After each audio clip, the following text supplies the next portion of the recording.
నగరంలో హైడ్రా ఆధ్వర్యంలో చెరువుల సుందరీకరణలో భాగంగా నేడు నల్ల చెరువు అభివృద్ధి పనులను తదుపరి చేపట్టపైన చర్యలపై నేడు హైడ్రా కమిషనర్ రంగనాథ్ క్షేత్రస్థాయిలో పరిశీలించారు. ఈ చెరువు విస్తీర్ణం హైడ్రా చేపట్టిన పనుల్లో భాగంగా 10 ఎకరాలు పెరిగిందని రంగనాథ్ తెలిపారు. ఈ చెరువు అభివృద్ధి పట్ల స్థానికులు హర్షం వ్యక్తం చేస్తున్నారని, ఆనాడు తమను విమర్శించిన వారే నేడు హర్షం వ్యక్తం చేయడం తమకు ఆనందం కలిగిస్తుందని ఆయన పేర్కొన్నారు.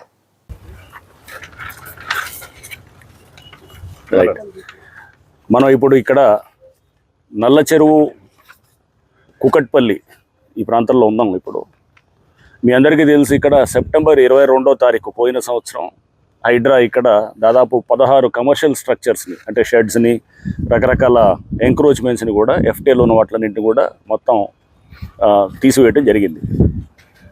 ఆ తర్వాత ఈ చెరువుని కూడా ప్రభుత్వం, ముఖ్యమంత్రి గారి ఆదేశాల అనుగుణంగా మేము 6 చెరువులు హైడ్రా డెవలప్ చేస్తున్న క్రమంలో ఈ నల్ల చెరువు కుకట్పల్లి దాన్ని కూడా మేము ఒక ముఖ్యమైన దీనిగా డెవలప్ చేయాల్సిన చెరువుగా తీసుకొని విత్ ప్రభుత్వ ఫండ్స్ తోటి ఈ చెరువుని ఇప్పుడు డెవలప్ చేస్తున్నాం. మీరు చూస్తున్నారు దీని పరిస్థితి ఎలా ఉందనేది.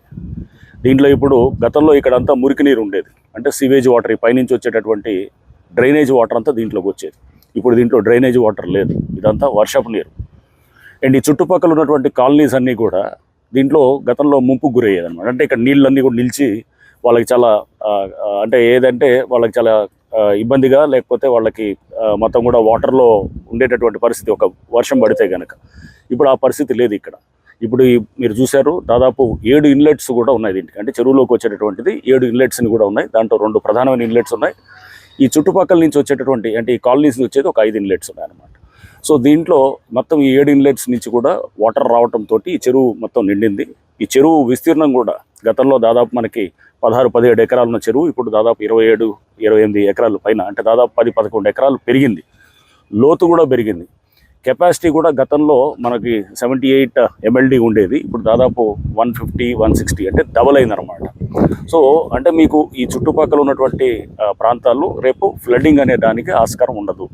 వర్షం ఎంత వచ్చినా కానీ ఇక్కడ ఇమీడియట్గా వచ్చేటటువంటి ఉంటుంది. సో దీనికి అవుట్లెట్స్ కూడా ఇప్పుడు డెవలప్ చేస్తున్నాం.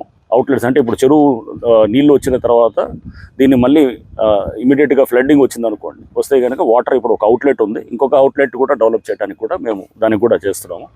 సో తద్వారా ఏంటంటే ఇక్కడ ఈ ప్రాంతంలో గ్రౌండ్ వాటర్ టేబుల్ మీరు చూస్తే కనుక మొత్తం ఈ బోర్లలో నీళ్లు రావటం, అండ్ ఇక్కడ ఒక మంచి ఆహ్లాదకరమైన వాతావరణం ఉండటం, అట్లానే మధ్యలో బయోడైవర్సిటీ కోసం ఈ మనకి పక్షులు, లేకపోతే మనకి ఇతర దీనికి అన్నిటికి కూడా మనం ఒక ఐలాండ్ కూడా క్రియేట్ చేయటం, ప్లస్ దీంతో పాటు ఇది ఒక మంచి పిక్నిక్ స్పాట్గా ఆల్రెడీ ఇది ఇంకా చెరువు డెవలప్